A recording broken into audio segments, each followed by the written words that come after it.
rencontre Romain Vidal, directeur général et maître restaurateur du Sully. Il m'a donné rendez-vous dans son bistrot centenaire à 2 pas de l'île Saint-Louis. Bonjour et merci de ton précieux temps, Romain. Bonjour Léa, merci. La famille Vidal, originaire de l'Aveyron, est à la tête du Sully depuis 1913. Tu as commencé ici à mi-temps en 2007 pendant tes études de commerce et de comptabilité. En 2013, tu as initié la démarche pour devenir maître restaurateur. Quel est l'impact de ce titre pour un professionnel de la restauration? Maître restaurateur, c'est déjà un panache de tout type d'activité de restauration. Vous avez aussi bien un japonais qu'une restauration traditionnelle comme un bistrot, comme un restaurant d'autoroute, un restaurant d'hôtel, un étoilé. Donc c'est simplement souligner la qualité de travail d'un professionnel.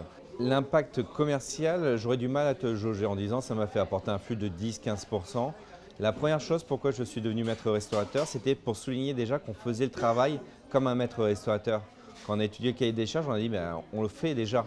C'est-à-dire travailler des produits frais, cuisiner sur place, servir avec du bon matériel, une bonne salle et une bonne équipe, avec des professionnels diplômés. On avait déjà tout le cahier des charges qui était rempli pour devenir maître restaurateur. Le fait de l'obtenir, ça a été plus pour gratifier, souligner notre travail que pour alerter la clientèle. Parce qu'au final, la clientèle, elle connaissait déjà la qualité de notre travail. C'est sûr que quand on voit le logo maître restaurateur, pour certains de l'extérieur, ça attire un peu plus l'œil. Je parle notamment de tout ce qui est élu, politicien. Ils savent que nous sommes d'ailleurs le seul titre d'État. Et nous savons que nous faisons bien les choses. À la carte du Sully, on trouve des plats traditionnels comme la soupe à l'oignon, l'andouillette 5A ou le tartare de bœuf. Qu'est-ce qui distingue le bistrot des autres lieux de restauration? Un bistrot, c'est qu'elle est un comptoir qui est ouvert non-stop, qui accueille du monde, qui sert à manger. C'est la deuxième maison des Français, le bistrot. Nous, on a toujours été dans la thématique bistrot, même si on l'avait élevé un peu plus en mode restauration avec des produits de qualité et fait maison. C'était important pour moi et pour mes parents de rester dans cet ADN-là d'un bistrot, la bistrologie plutôt que la bistronomie, l'art d'être un beau bistrot. Après 7 ans d'attente, les cafés et bistrots de France ont enfin été reconnus comme patrimoine culturel et immatériel de l'UNESCO. Qu'est-ce que ça change pour les professionnels et pour les clients? Ça revient exactement à ce que je disais tout à l'heure sur les maîtres restaurateurs. Ça souligne la qualité d'un travail. Alors, pas la qualité de mon travail personnellement encore, parce que je suis trop jeune, on va dire, même si ça fait maintenant plus de 20 ans que je fais ce métier, mais ça souligne notre histoire, ça souligne le travail de mes aïeuls, des anciens professionnels qui tenaient ces maisons-là. C'est pas le plus vieux métier du monde, mais c'est la plus vieille maison des Français. Souligner le fait qu'on fait partie de la culture, ça montre que nous sommes un pan de cette histoire. Nous sommes un pan de cette culture française qui a permis de voir naître des débats politiques, des débats culturels, des débats, des animations musicales, des rencontres, des divorces malheureusement peut-être. Mais en tout cas, c'est un lieu vivant et c'est un lieu historique. Cette reconnaissance, ça nous permet de nous dire oui, on en a la preuve, comme quoi ce n'est pas qu'un discours, c'est réaliste ce qu'on dit. Et deuxièmement, faites attention, c'est un métier qui est très difficile, qui demande beaucoup plus d'exigences qu'à une certaine époque. C'est un métier qui disparaît parce que derrière, le coût d'exploitation est devenu très difficile. Il n'y a plus personne qui reprend la suite parce qu'il n'y a pas assez d'argent à gagner. Ça veut dire attention pour demain, ça serait dommage de perdre ce patrimoine-là.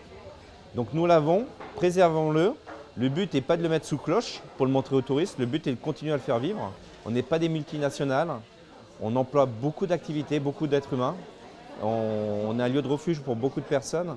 Et cette inscription nous fait prendre conscience de tout ça en disant il y a encore beaucoup de travail pour préserver ce beau patrimoine et cette branche économique qui est le lien direct entre l'agriculteur, le viticulteur et les consommateurs. Depuis 2018, tu es engagé au GHR, d'abord comme trésorier à la Commission nationale des titres restaurants jusqu'à devenir référent titre restaurant. Comment le chiffre d'affaires a évolué par ce biais? Le titre restaurant en lui-même a beaucoup évolué. En quelques années, il est passé de 3 millions d'euros à presque bientôt 10 milliards d'euros en espèces en 2025. Donc c'est devenu un marché énorme. Il y a une diminution de la part des restaurants au profit d'autres acteurs du secteur, du titre restaurant. On parle notamment des grandes et moyennes surfaces, les fameuses GMS.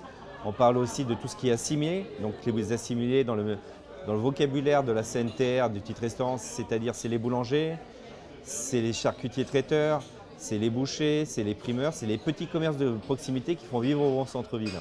Chaque restaurateur a vu son chiffre de titre restaurant évoluer différemment. Sur l'ensemble, je pense que ça a dû augmenter un petit peu, mais malheureusement, sur 1 an et demi, par exemple, il y a eu 1 milliard d'euros qui ont été fléchés moins vers la consommation des commerçants de proximité que vers la GMS. Ce milliard d'euros, ça représente quand même un gros volume et beaucoup d'apports de finances pour nos entreprises.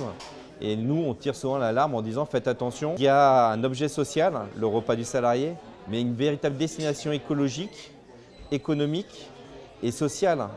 C'est ce qui fait vivre le centre-ville, c'est le cœur battant de nos centres-villes. Si demain le titre restaurant devient un titre caddie et que ça va que dans les supermarchés, vos commerces de centre-ville, vos villages, votre boulanger, s'il n'a plus les sandwichs du midi, il n'ouvrira plus le midi, il n'ouvrira peut-être même plus du tout. Pareil pour le bistrotier, il te dira je vais ouvrir que le soir, parce que le soir j'ai une clientèle, le midi ils ne sont plus là.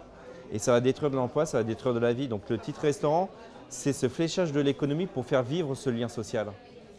Mais alors, cette mesure de rendre utilisable le titre restaurant en GMS, s'il met en péril autant de savoir-faire et même l'activité des centres-villes, a-t-il vraiment un impact sur le budget et le pouvoir d'achat des Français? Le titre restaurant, c'est un équilibre très fragile, mais il y a un équilibre qui fonctionne pas trop mal aujourd'hui depuis 60 ans.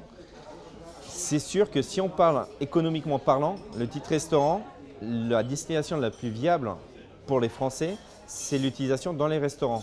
Aujourd'hui, malgré qu'on n'ait que 40% de part de marché du titre restaurant, face aux autres acteurs, 40% de la restauration, ça représente 3/4 des emplois créés grâce au titre restaurant. C'est 77 000 emplois sur 100 000 emplois.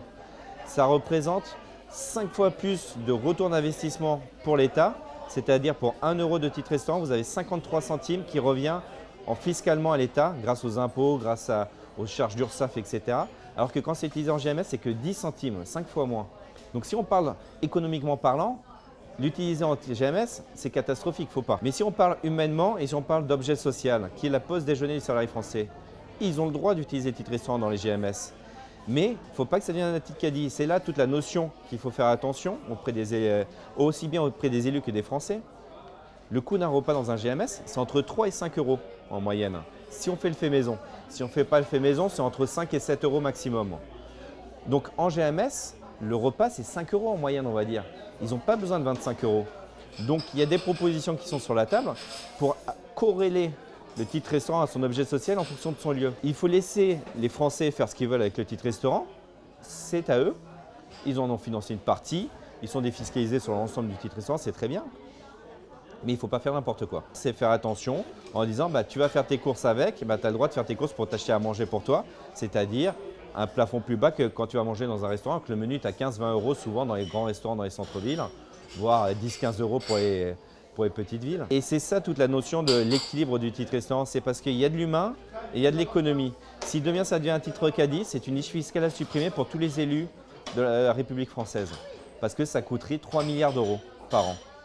Donc c'est une niche fiscale à supprimer. Par contre, si ça reste un titre de restauration du salarié français, on peut trouver l'équilibre et cet équilibre permettra de répondre à toutes les problématiques. Donc c'est ça qu'actuellement, au sein du JHR et au sein de la CNTR, je mène comme combat, c'est expliquer cela aux députés, aux sénateurs, aux élus, aux Français à travers les différents médias. Faites attention parce que oui, vous avez le droit de faire, mais ce n'est pas fait pour n'importe quoi. Quand on dit que vous pouvez aller acheter 25 euros en GMS, ce n'est pas du pouvoir d'achat en plus, puisque c'est 25 euros, il les a déjà dans la poche. C'est juste un fléchage d'une économie qui est détournée d'un autre axe. Et encore une fois, le tout alimentaire en GMS, à la base, c'est que pour le repas. Donc tu n'as pas le droit d'acheter de l'alcool, tu n'as pas le droit d'acheter des bonbons, tu n'as pas le droit d'acheter des brosses à dents, des dentifrices, des piles, ce qu'on veut. Donc il y a une réglementation à respecter pour que tout ça survive. Sinon demain, c'est la destruction, a été chiffrée par la CNTR, de 40 000 emplois au minimum et une perte de 800 millions d'euros par an de l'État de richesse, de retour sur investissement du titre restaurant. La gastronomie est une compétence relationnelle. Découvrez mes ateliers d'initiation et de perfectionnement au repas professionnel. On n'a pas deux fois l'occasion de faire une première bonne impression.